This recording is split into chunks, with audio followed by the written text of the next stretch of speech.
A reading from the book of Exodus. The Lord said to Moses and Aaron in the land of Egypt, "This month is to be the first of all the others for you, the first month of your year. Speak to the whole community of Israel and say, On the 10th day of this month, each man must take an animal from the flock, one for each family, one animal for each household. If the household is too small to eat the animal, a man must join with his neighbor, the nearest to his house, as the number of persons requires. You must take into account what each can eat in deciding the number for the animal. It must be an animal without blemish, a male 1 year old. You may take it from either sheep or goats. You must keep it till the 14th day of the month, when the whole assembly of the community of Israel shall slaughter it between the 2 evenings.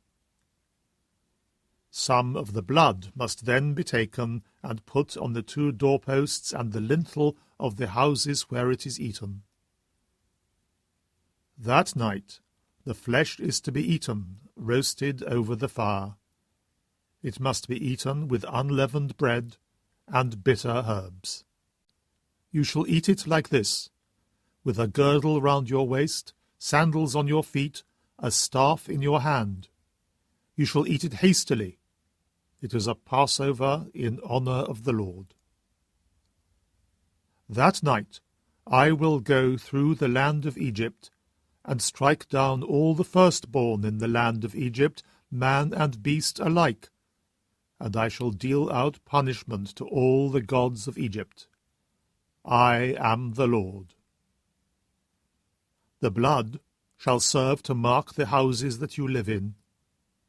When I see the blood, I will pass over you, and you shall escape the destroying plague when I strike the land of Egypt. This day is to be a day of remembrance for you, and you must celebrate it as a feast in the Lord's honor. For all generations you are to declare it a day of festival forever." The Word of the Lord. A reading from the first letter of St. Paul to the Corinthians. This is what I received from the Lord, and in turn passed on to you, that on the same night that he was betrayed, the Lord Jesus took some bread, and thanked God for it, and broke it. And he said, "This is my body, which is for you. Do this as a memorial of me."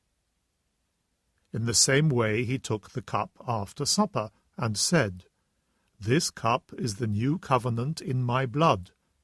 Whenever you drink it, do this as a memorial of me."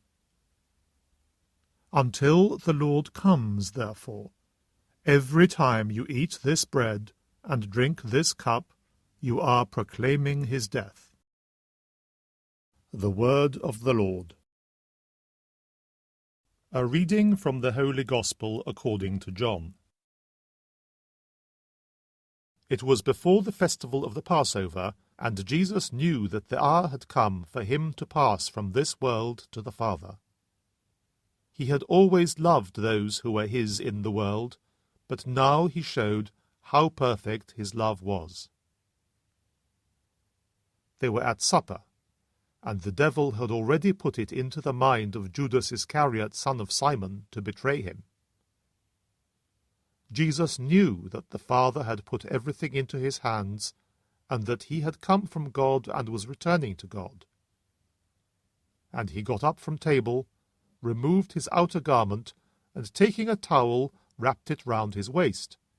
He then poured water into a basin, and began to wash the disciples' feet, and to wipe them with the towel he was wearing. He came to Simon Peter, who said to him, "Lord, are you going to wash my feet?" Jesus answered, "At the moment you do not know what I am doing, but later you will understand." "Never," said Peter, "you shall never wash my feet." Jesus replied, "If I do not wash you, you can have nothing in common with me." Then, Lord, said Simon Peter, not only my feet, but my hands and my head as well. Jesus said, No one who has taken a bath needs washing. He is clean all over.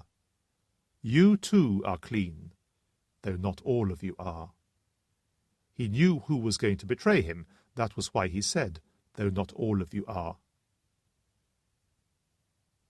When he had washed their feet and put on his clothes again, he went back to the table. Do you understand, he said, what I have done to you? You call me Master and Lord, and rightly, so I am.